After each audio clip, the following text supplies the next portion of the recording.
Greetings and thank you for joining us. I'm the Reverend Kiyama Rahman. I'm the Executive Director of Sister Source, and on behalf of our board and staff, I welcome you. I welcome you to Sister Source Conversations, and we have an exciting conversation today with some of the first Black women ordained and fellowshipped as Unitarian Universalist ministers. Before we get started, I'm going to share a chalice lighting, and we're hoping that Reverend Dr. Yvonne Seon and Reverend Tony, I almost said Morrison, Tony Benson will be joining us. We were expecting them. Here is our chalice lighting. I've already lit the chalice. The reading is from Been in the Storm So Long, and it is titled Spirit of the Moment. Here in this holy place, let us give ourselves to the spirit of the moment and find the sacred oneness which binds all life together. Knowing that much is beyond our ability to change, life calls us still to act in compassion and fairness wherever the opportunity presents itself. Let us seize the strength of the ritual, remember, renew, and relive the taste of hard-fought struggles in the human search for justice.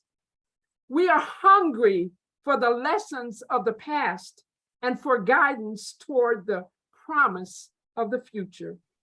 May we be open to all that expands our awareness and welcome all to enter our embrace. Amen. Those are the words of the Reverend Tony Benson. Thank you. It is my honor and pleasure to welcome Reverend Dr. Adele Smith-Penniman, who was fellowshipped in 1982, and Reverend Dr. Michelle Bently, fellowshipped in 1986. Welcome, welcome, welcome.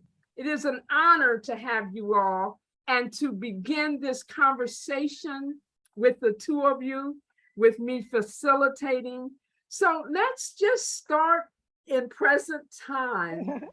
What are you doing in retirement? And then we'll work our way back. So whoever wants to start. I would like to begin with a thank you to you, Kiyama, who has been so steadfast in trying to pull together our stories. And some of us, and I'm at the top of the list, can be difficult to work with, and yet you persevere.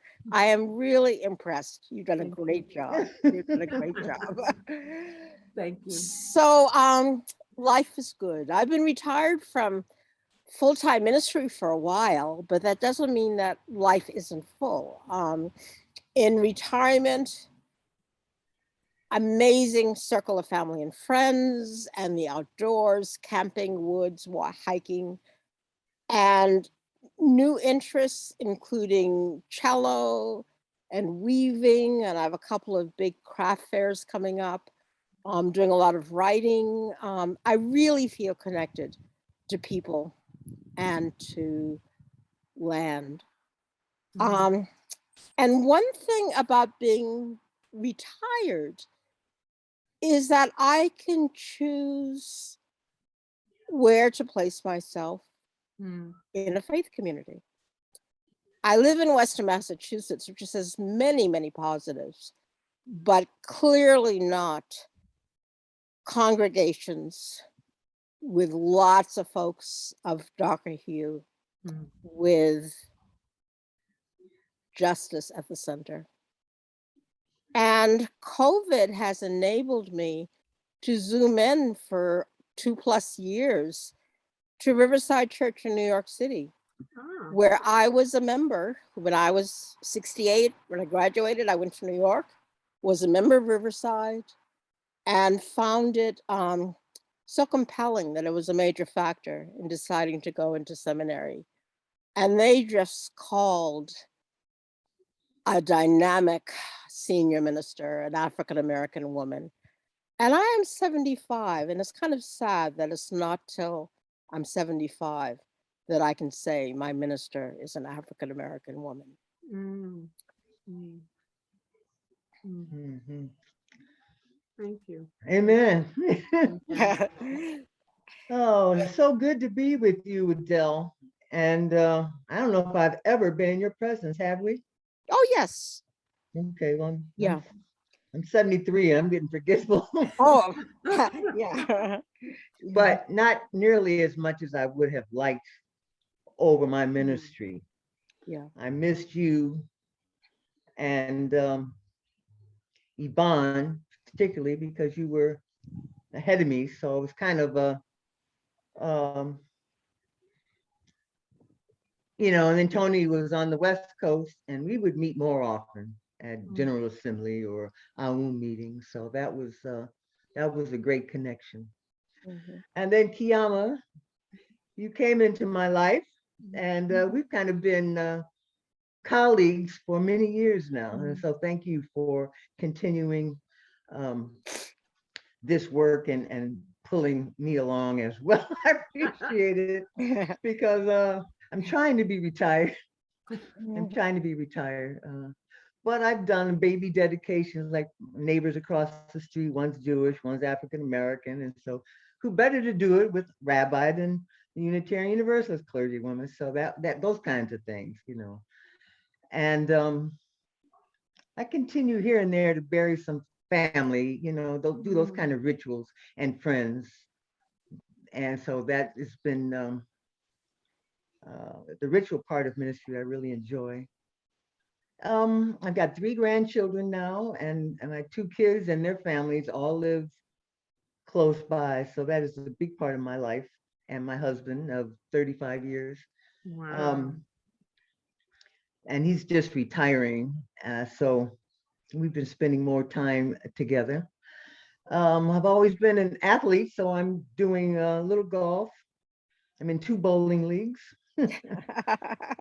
I just you. came back from a senior workout at the Mhm. Y, and I'm in a knitting crocheting group with my sister and about 20, 30 other people every Wednesday. So Mhm. I'm trying to stay busy and keeping these muscles and mind and spirit moving. Um, something Adele just said that really resonated, and that is justice at the center of our ministry. Mm. And I know Yvonne always said that, because I met her when I was thinking about seminary. And Gene Reeves, who at that time was the president and CEO of Meadville Lombard, but I'd never heard of Unitarian Universalist before. And a friend of his and mine said, well, go meet Gene Reeves. You're looking for, a ministry that is believes in the truth in the world religions. Go talk to Gene Reeves. So after about a couple of hours talking to him, I said, this sounds like home, but can I bring my culture with me, as a Black woman? And so he sent me around the country. I met Mark Morrison Reed, we spent the day together, and I met Yvonne, and we spent a day together, and David, what was David's last name in DC? Eaton. Thank Eden. you. David Eden. We spent a couple of days together and his family. And who else did I meet there? I think that might have been it. But, Yvonne left shortly after that. I want to say a year, maybe 2, maybe 3 later. So where am I going with that? And I remember her telling me this. I'd rather her say it, but I remember her saying it to me because the denomination didn't want to go all the 4 walls, into the justice, the issues that were happening out here. And that is at the heart of my ministry. And so I continue to do work today. We can read about it in your anthology, our work that we've done in these years. But I continue to work registering people to vote with League of Women Voters. I'm very involved in my community, and we do a lot of things with the homeless youth. We have a big homeless population here in my neighborhood in Chicago. So getting people to vote, still working with some at-risk youth that I've been working with who are now quite adults. Let's see what else. And I'm very involved in the election, coming up because it's so important, in terms of giving money or signing petitions, taking them around. And I march all the time. So go to various marches, with clergy and here in Chicago, we have a lot of that. So that's what I've been doing. I've been busy. Grandkids, keep me smiling, keep me lifted. And it's for them, right? Absolutely. And all of the children. Speaking about grandchildren, what is the legacy that you want to leave? Lordy.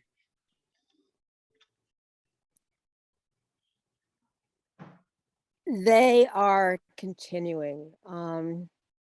I was in Atlanta. This is a long way around to get to your answer, but I will. Recently, and visiting my brother, and I had not been in Atlanta since 1965, when I went down to spend the summer with SCLC, trained in Atlanta with King and those, and then was assigned to South Carolina. Can you And speak when up I just walked, a bit, Adele? yes, Could you I'm speak sorry? up just a tad? I'm sorry. Can you hear? Is Okay. that any better? That's better. Okay. And when I entered the airport last month, I almost wept out loud tears of joy. Previously, it seemed the airport back in 65 was an extended old garage. And now was this modern edifice that was lined with exquisite paintings and sculptures done by African-American artists. We are seen, we are visible. And the mayor's picture, African-American, was prominent in the staff, all different positions, African-American presence. And I thought back to that summer, 65, when I was in the South. And this also gets at what was led me into ministry. I thought back to an image of one day we were doing evening community organizing in a small rural church. And there was a commotion outside. And one of the elders went to check, and he came back and he said, the KKK is burning a cross. So we all sang the more fervently. And experiences like that nourished a seed that faith can be more than opium, that faith can be a light for justice. So that is part of what led me to say, don't completely turn your back on religion. And I think I already forgot your question. What was the legacy? Okay, a legacy. So while I was in Atlanta, I was writing about that experience and saying that in these days, with my aging body, I am less a person doing protests and risking jailing and that kind of action. And it's more writing and speaking. But my children, my son, for example, during one of the many street protests against yet another murder of an African-American, sent a video of him marching in the streets with his arm raised high, saying, I am marching for you, Mom. Both of my daughters are very active, very prominent. And I feel blessed. And I have two grandchildren, one on the way, but not till December. But one is in college and again, out in the streets, out organizing. And her brother is a senior in high school, and the same fire is in him. Mm, So the legacy is there. The legacy is there. mm, Mhm. wonderful. Amen. Wow. Atlanta seems to crisscross the three of us here. Isn't That where is you're true. from, Tia? I hadn't thought about that. Yeah, and I went to Spelman in '67 Mm. in Atlanta, Uh-huh. and got with us. I guess I just came too late to meet you, Adele, because I was in some of those rooms with with Snick and Marsh with King, etc. Yeah. Yeah, that was 17 years old, and I remember walking around Atlanta, and for the first time I'd seen some Appalachian poor white folk. And it's Mhm. like I'm like, wow, because I'm Mm. from a white community that was upperly mobile. And I'd never seen poor white people before. I don't know. It was, and then a large Black contingency of business owners in Atlanta, Mm. and Mhm. politicians and people like that, coming more into fruition. Although at Spelman, we have very few Black professors now. So we Mm. protested that, maybe one or two. Um, at any rate, I hope that situation is changing at our HBCUs. So I'm definitely an HBCU proponent, Mhm. so that legacy I'd like to pass down to my kids. My parents met at Morgan State. Mhm. Son went to FAMU. So my grandkids are moving up.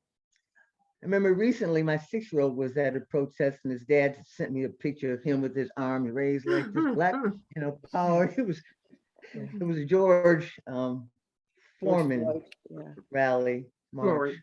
Mhm. So, for me, my legacy is, I don't know, my 6-year-old grandson said something to me also. He said recently, he said, Grandma, money is love. He says, I know you don't like to talk about money, And I said, yeah, not about being this and rich and all that. He said, I mean, we talk about finances and stuff, but he's saying, to me, money is love. You're rich if you, I said, wow, these kids these days are really, I'm making sense.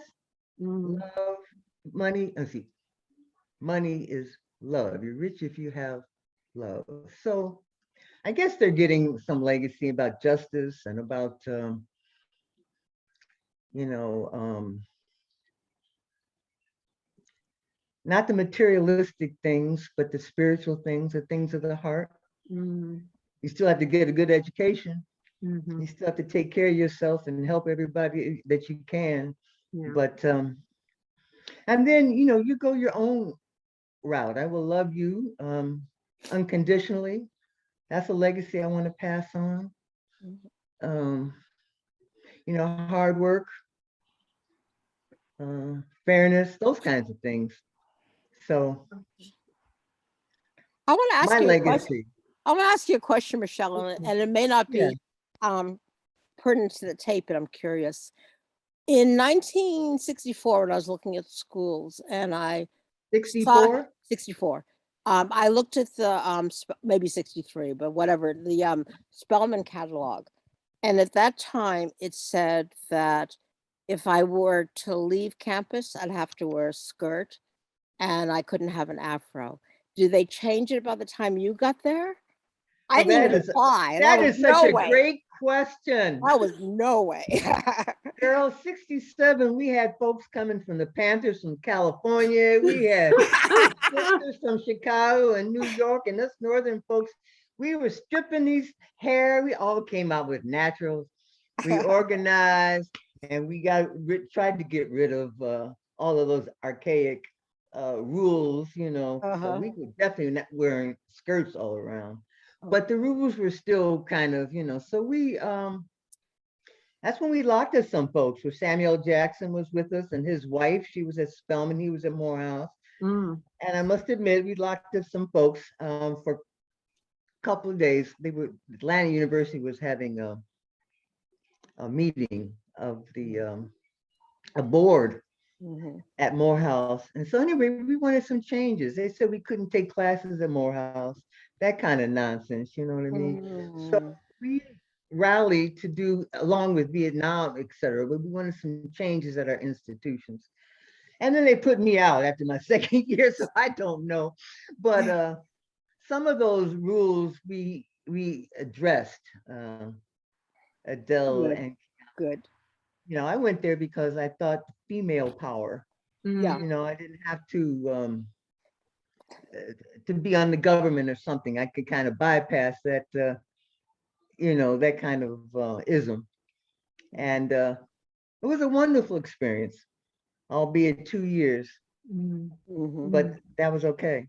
Uh-huh. Do you want to say why you had to Well, leave Spelman, or do you want people to read the book, the well, read the anthology? book, but we locked up some folks for a couple of days. Martin Luther King Sr., for example, was there. We let him out. He had a bad heart, but that's not funny. But we were trying to accomplish some 17, 18, and 19-year-olds wishes and dreams, and protest the Vietnam War, and have Atlanta students do some powerful things. And again, we walked with King in Memphis behind at the garbage men strike. And so all of that was fusing what was going on in Atlanta, and things were happening at Kent State and North Carolina. All of these things were happening around the world, and Atlanta represented, and we were active in trying to change that make changes at our own institutions, as well as the larger system. We had Vietnam vets, we had Vietnam deserters around us all the time. We were meeting with them around campfires at night. So, we weren't exactly on Spelman's curfew time. So me and about 40 of us were put out that year. And I went on, I kept on. Yeah. Good for you. Good for Good, you. good. You get a star for that, Michelle. I get a what? A You get a star? star, a gold star. Yeah. My Yeah. father said, actually, I'm proud of you when I came Oh, home. Good, good, good. those are the highest accolades when our parents can say, well done. You told me Well don't get, done. I came home with my beautiful fro. You all too, I know, huh? Mm, $4 at that time for a haircut. mm, Anyway. mm. So can you talk a little bit about what it was like in the early days? Because both of you came in, Adele, you came in the 80s, you came in the 90s, Michelle, can you, as 80s, eight, let me late see, 80s, late 80s, 83 yes, to that's right, 86. okay. Yeah, something like So into ministry, what it was like to come in so early when there were so few of you, almost non-existent. What was that like? Do you I'm going to recall? begin by sharing an image from last week's Zoom. Maybe it's 2 weeks ago. That drum had diverse revolutionary, what is it? Unitarian, the Diverse Revolutionary Yeah, thank you. Unitarian Universalist Multicultural Ministry. And there are so many of us on that Zoom. I couldn't believe it. Mana for the soul. I became a Unitarian because I didn't know any better. Seriously, seriously, seriously. I entered seminary, United Church of Christ, progressive wing, but United Church of Christ. Oh. And they were amazing for me. They were particularly, there was an African-American woman in a position of leadership who had me represent the association, the denomination on a National Council of Churches Commission on Women in Ministry. So I would regularly gather with different people from different perspectives. The Unitarians I dismissed right off. I mean, I couldn't, it felt like eerie, what's your passion? What is feeding you? And I just could not connect.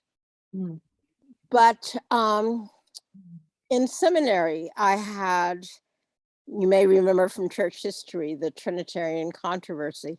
And I couldn't get my head wrapped around, what is this? You know, God in three persons.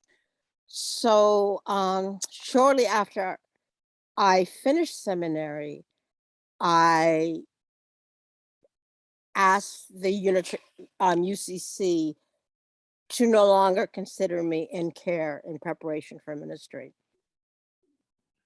I was organizing for Nuclear Freeze movement, and we met in the basement of a Unitarian church for free, time after time. And I said, this is interesting.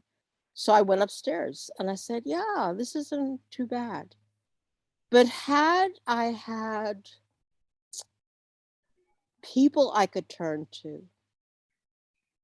I would not have gone the UU route, or at least I would have done duly ordination. Fellowship, yeah. Dual Because there are fellowship. some dynamic people in UCC, even if I have to retranslate some of the terminology. So, yeah, I feel liberated now that, I'm a member of a UU church, but I haven't been there for, I don't know how long. And my sustenance comes elsewhere. But it was wonderful to see all the faces at that drum gathering on Zoom. Yeah. Well, I was at that meeting when we were discussing to start drum. I can see it vividly in my mind. Well, I was at that meeting too, unless there's more than one. Maybe, I don't know, whatever. Okay. Yeah. Yeah. And anyway, they have come a long way, that's for sure. Yeah. Yeah. I don't know, I just kind of, I had mixed emotions about it, because I knew it would, I felt, several of us felt, that AUM, the African American UU Ministers Group, would kind of dissolve. And that's exactly what happened. So I felt, I know I needed the camaraderie of the clergy. And I know that whole, ministry has evolved so in our denomination. I think that, that's good, that's what's needed. But for me, I needed that support from my ministry colleagues. And I enjoyed that. Early days, Lordy. I didn't know anything, as Adele was saying, I didn't know much about anything about the denomination, except theologically it felt home. And in terms of being a female, it felt good when I first heard about it, in terms of, there wasn't any sexism and this kind of stuff in terms of leadership, roles, but none of that really was true. Maybe the theological part, I still theologically am home there, but, and I went ahead and went on because it was good for me at the time. I had a very sick child. And for me, this was a way that I could still have a career and leave anytime I wanted. I wrote many a sermon from the hospital emergency rooms, etc. And when I had to leave, I left, to go be with Kaya, who's now 46, married and 2 kids. And we never, Wonderful, Michelle. thank you. We never thought she'd get past 20. Wow. And she's lost so many friends. They're like a group of 10. I think there's 2 left now. Wow. They've passed. But so, the ministry is providing me that kind of support, and there've been great people along the way. There have been some not great people along the way. Let me just say, when I really look back on it, there have been a lot of women, God, in Chicago especially, that nurtured me, and Kaya, and then Michael and my husband Ray along the way. I'm thinking of Norma Poinsett and Betty Holcomb. I know I'm gonna leave people out, so I'm not gonna start. And the third church, second church, All Souls, the Perkins. So these women are in their 90s now. So I try to, the ones that are still living, visit with them. Okay, so they got me through. They kept me going. My daughter, I'm bringing home a check. and seeing the world, and going to South Cape Town for the Parliament of the World Religions, those kinds of experiences, representing us, those brought, it was, it was a privileged life, wasn't it? Because the denomination had money, but the racism was so strong. And I don't even want to say that sexism was too, because hopefully things have changed. But the things that I started in the denomination, you can read about that in the your anthology, our anthology, Kiama, that you are editing. Started having events at GA for women clergy or seminarians of color, because I kept constantly getting left out. I remember, just as one example, meeting with the women. We're going to do a major event at GA one year, professional days.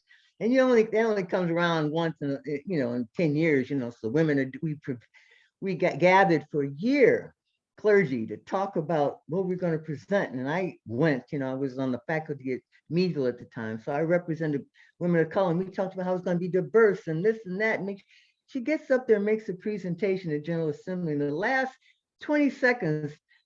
And we're going to further discuss women of color in the ministry. Smoke came out of my ears. I said, you know what? Screw this. I'm going to do it myself, right? What does the saying go? If you don't have a seat at the table, you bring your own chair, or you make your own table, you make your own room. And so that's what I went about doing in terms of saying, Kofa, we're not going to be forgotten. I don't know where it is today, but all those kinds of things, because it was constantly left out by the women. And the same thing in the 60s, when we marched and fought for the equality for gay and lesbians and women of color. Who got left out? And men of color. Black women are always on the bottom of the totem pole, and my brothers, even of color, kind of left me out. That's the way it feels. Clergy. Because I forgot you were here. I forgot you were on the faculty at Meadville when they stop in. Oh, I forgot you. So I missed Adele and Yvonne and Tony, and not all of them. I mean, I had some dear brothers too. They're all good, but that's just the way it felt. It felt very lonely, but I persevered because I had a career before I came to seminary, and and my family's all here, so I had support. It was good. It was good. In the midst of in spite of what's happening in the world. Go ahead, Adele. I just want to build on one thing you said about we are not seen, and then go to what has sustained me in my ministry. So I don't know what the year was. Was it 70? When down Fifth Avenue in New York City was the first major women's march since the suffragettes. And I go, and there's a banner across Fifth Avenue saying, "Women of the world unite." I look at the faces, Gloria Steinem and Bella Abzug, all white. So I go, and I don't ask anyone. I just go and grab onto the banner. Yes. And that has gone, it's viral. Oh, really? All over, yeah. So that's because my they had a one person of thing. color up there. Only one with a little afro, I have to Google and see if I can find it. Yeah, put Women of the World Unite, Fifth Avenue. Okay. And it'll come. And what sustained me is that most of my work in the ministry has been in the community, not in UU parishes. And I have had some good experiences in UU parishes, but I am filled by, I was co-director in Boston of Women in Ministry program that brought Audre Lorde and Alice Walker and all kinds of great people. And we worked with women who are most marginalized, new to the country or homeless or whatever. It was just amazing, amazing program. I was director of the Massachusetts State, what was it? Religious Coalition for Reproductive Choice. Yes. So it was a national organization. It still is like a national organization. I was head of the Massachusetts part. And I also had a position as director of an organization called Women for Economic Justice. where we worked with women who are, again, most marginalized, so that my ministry, yeah, I've had the parish experience, and some of it has been wonderful. I mean, it is such a privilege to walk with people through all the passages of life. Yeah. And next week I have a wedding coming up that's going to bring tears to my eyes, because I had wed the guy's parents when Massachusetts finally passed marriage equality. And he came up to me and said, Adele, there's no one else I want to ask. Would you also do my wedding? Yes. So yes, I mean, definitely some good parts. But if I were Amen. to do it again, I would rethink the Unitarian label. Yeah. Well, amen. And second and third, that being out in the community, first of all, if you're in the parish, you have to you have to be a 7-day-a-week church, because the kids outside, need you. And, but yeah, into the prisons, hospitals, and substance abuse, those ministries, 3 and 4 years each, half of my ministry has been in the community, and that's what nourished me. And I want to say that's what it nourished Adele too, not Adele, but Yvonne. I speak for her because that's what she told me. And she had another degree, so she could go back, a doctor in what was it, African studies or African American? Yeah, African studies, I think, so you have to be agile and multi-talented to stay in the UU. I don't know. Maybe that's a Black woman, period. Well, African descent. one of the things that I appreciate about us telling our stories is it really helps us to understand the journey that has represented Black women in ministry. Because when I read Reverend Dr. Yvonne Seon's essay in Mark's book, Missed Opportunities, and she said, I think it was 8 years she was in search. I cannot even imagine that. It gave me a whole nother level of appreciation for what those that came before me did for me, because I didn't have to do that. But to know, had I not known that, I wouldn't have an appreciation for what she had and you all had to deal with. That's why it's so important to share our stories. Well, when I met Yvonne, she was doing her church at All Souls. She started her new church start. Yeah. I was offered upon graduation church start. Only they did. I said, well, I know the city. I'm from this area. I know people because I was an educator for 15 years. I know a lot of folks. And so I'd like to be involved in the proposal for my new church start. Well, lo and behold, these 2 white ministers thought they knew best. They had me do 2 church starts in 3 years, underfunded. I did it. But what am I saying that to say? The new church starts. And then they tell me, well, if you don't do this, you're opting out of ministry because there's nothing else here for you, Michelle. Wow. And one story that I think I put in the anthology, I was having a final interview, a group interview at a very predominant congregation in Massachusetts to be on staff as the associate.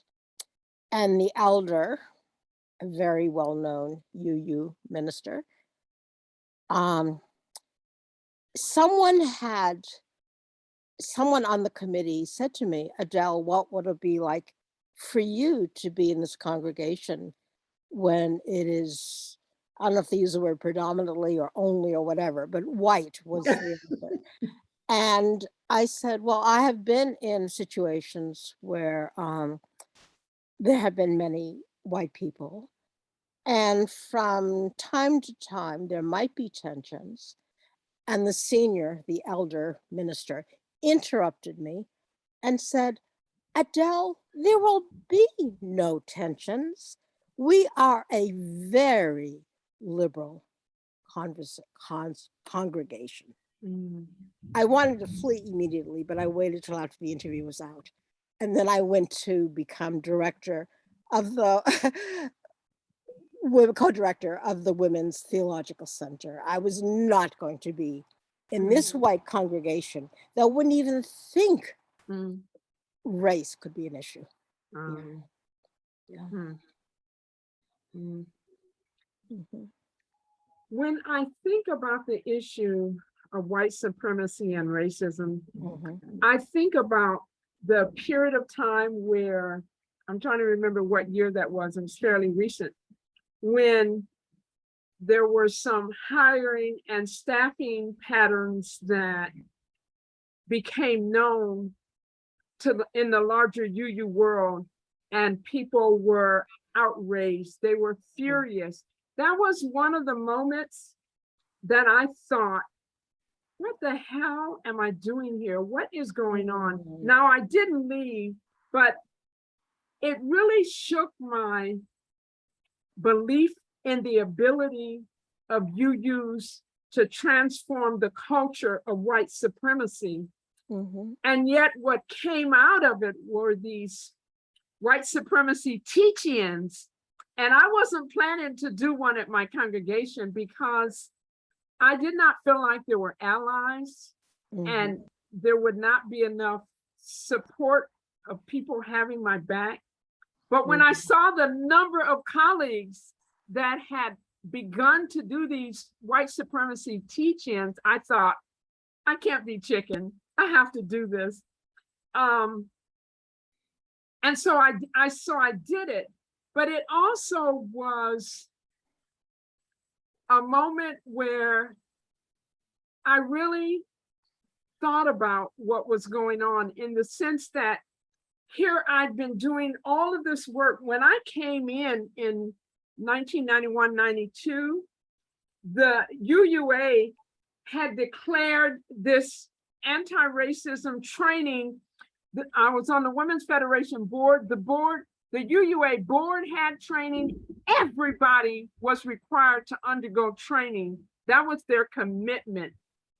And so years later, to see and hear this was so disappointing. It was heartbreaking. I see you grimacing, Michelle. It was heartbreaking. Well, on because those trainings, you Go do the ahead. work, but I wasn't monitoring to see what difference it was making. I felt like if we were all committed and doing the work, that there would be slow changes, but changes would be happening. So to see that and to realize that it wasn't happening the way I thought, what happened was very disappointing. But how I saw BIPOCs rally and create and call for accountability was powerful. I mean, we didn't sit back and woe is me and, no, we were not. And I include myself in that only because I did my little part. I did my white supremacy teaching with my congregation. But it was a moment I was proud to see BIPOCs, Black and Indigenous people of color, rally, but it also was a sad moment in terms of Unitarian Universalism for me, for myself. Well, there's two things that brings up for me on my way out of the denomination or retirement. Let's put it that way. Oh God, my mind is. I know. It was the anti-racism trainings when they first started. Yeah.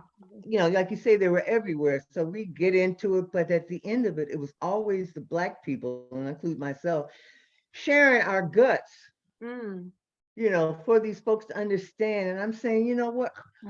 I'm not doing this anymore. You are wearing me out. You're making me sick. No. What kind of training is this? I'm sorry. That's the way I felt about it. And then I think one of the last straws, I was on the UUA fellowship committee and executive committee. We were sitting there, folks were coming in to get fellowship. And so the committee says, okay, now we have to be a little understanding. This is a white woman coming in to be interviewed. So the committee says we have to understand she's from a working class background. And so she may come out of, not as polished. I said to myself, what the? I said, what did they say about black? When I said, oh, no, no, no, no, I can't, this is just really disturbing. And I mean, so I don't know where they are today. I remember going to around some ministers in the last 2 years, and they were white ministers, and they were kind of upset about what was happening in the denomination. And I just listened. I said, I don't know what you're talking about, but it's that kind of shift that you're talking about. So everybody ain't happy with that shift, I guess, huh? No, you Right? remind me, Michelle, I'm of, talking about white folks. But go ahead. well, both of you remind me of things, actually. Michelle, when you mentioned being on the ministerial fellowship committee, there was a candidate who came and, oh dear, she wasn't wearing stockings. And one of the people on the committee commented on that and said, well, maybe she could get a position at one of the, I don't know what word he used, but he was referring to the poorer congregations, smaller, poorer congregations.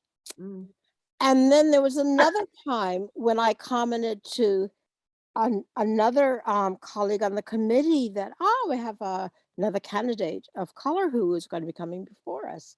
And she said, well, we are not going to lower our standards. Oh, gosh. No, this is for real. This is for real. This is for real. This is Come for on. real.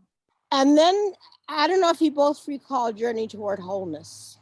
Oh, yes. But I Bring made that the up, honey. mistake of having them come to our congregation. It was a team of 3. 2 were amazing, people of color, and I maintain contact with them still.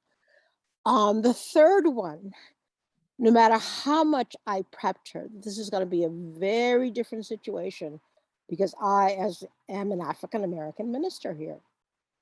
She didn't get it, and she didn't get her own racism. And she was so dismissive of the congregation that she lit a fire, and I became a target. And if I could, maybe, I don't know if lynchings still occur in my little town, but, I was a candidate for it because of her ineptitude and the way it's set up, where I am the African-American minister and there's no one else to be on the line deflecting what this pathetic person was sending out. What year was this around? 20 90s? 20 years ago. 20 years ago. Yeah. Very sad. Yeah. Yeah, I'd like to think that we have made some progress, because I remember becoming a part of Beyond Categorical Thinking. You remember that program? Oh, yeah. And because I was a part of the program, I was privy to reading the evaluations. I was shocked at the comments. Several individuals in several instances indicated that they felt that Black ministers were less intelligent than white ministers, because they were asked these questions, and because it was anonymous, they were willing to be candid. I really believe that white UUs are some of the most progressive whites. So to know that some of them held this was it had to be after 2007, well after that. So before 2010, but after 2007. So we're not talking very long ago that these comments were made. I just never dreamed that progressive whites still believed racist stereotypes like that. And that's exactly why we had Beyond Categorical Thinking. So for those viewers that are not familiar, the little bit I can recall beyond categorical thinking was to get congregations ready for diverse ministry, whether it was LGBTQ ministry, whether it was BIPOCs or woman. In some instances, some congregations were still, archaic in their thinking about women. I remember being doing some consulting with a congregation where they felt like that women ministers should not wear pants. I mean, this is in the 2000s. Women should not wear pants. Women ministers should not wear pants. I couldn't even believe this was real. Where is this outdated thinking coming from? So you can imagine if they had these thoughts about apparel, what their thoughts were about women's not only intelligence, but their performance ability, their ministerial ability, so on and so forth. We have come a long way. And on the other hand, we have so much further to go. I think Adele and I came in when the, those who came before us were struggling. I'm thinking of, people from Berkeley. What is her name? People with there's Diane Miller. There is Diane I Miller. guess, then she was in that first wave. A black one. No, white women. People. I'm I'm talking about black lady. Okay. What were the Bawa and all of that group? What were they? What were they talking about? You got all these with Norma and all those groups who were doing the beyond categorical thinking. Not that one, but the one you mentioned before. Journey Toward Wholeness. That whole group that came before and wanted the money, that the black folks didn't get. Remember all of that struggle? The whole, they call it the Black controversy, but Integralacy right. And others reminded us it wasn't a black controversy, it was a white controversy.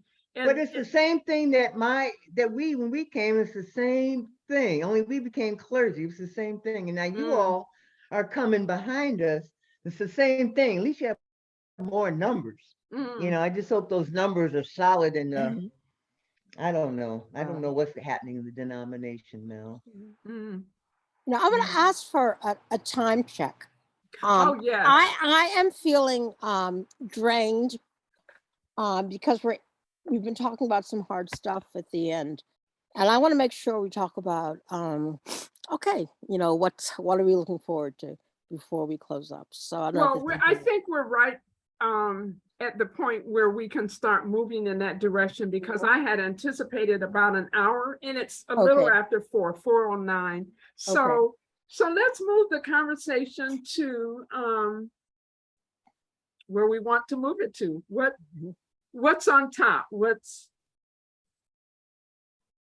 I go back to where I started, grandkids, family, keeping my body active, and election, and my community in which I live.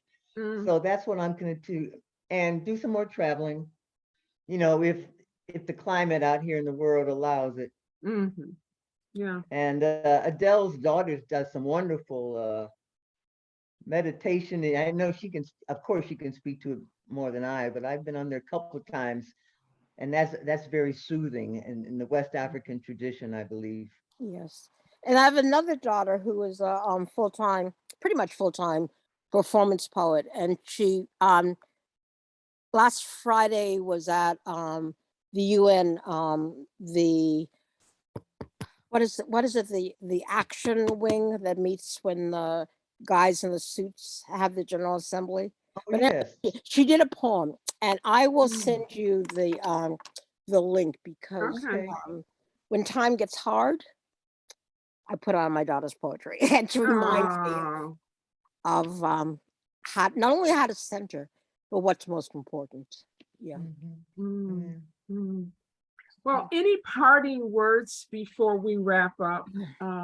Any parting thoughts that you want to share?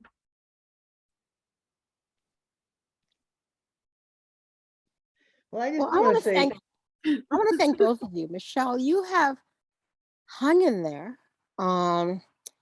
And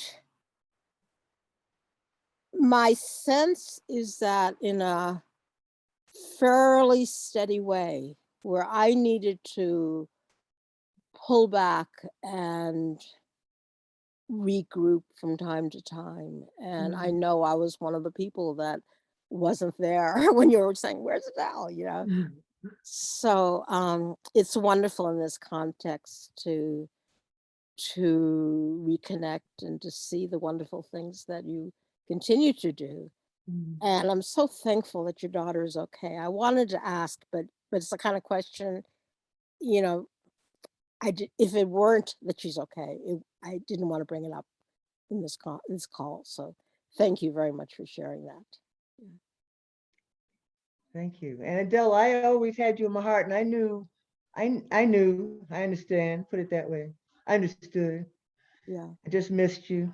And it's so nice being with you now. Not now, but in the last year or two. We've Yeah. been communicating and hugging.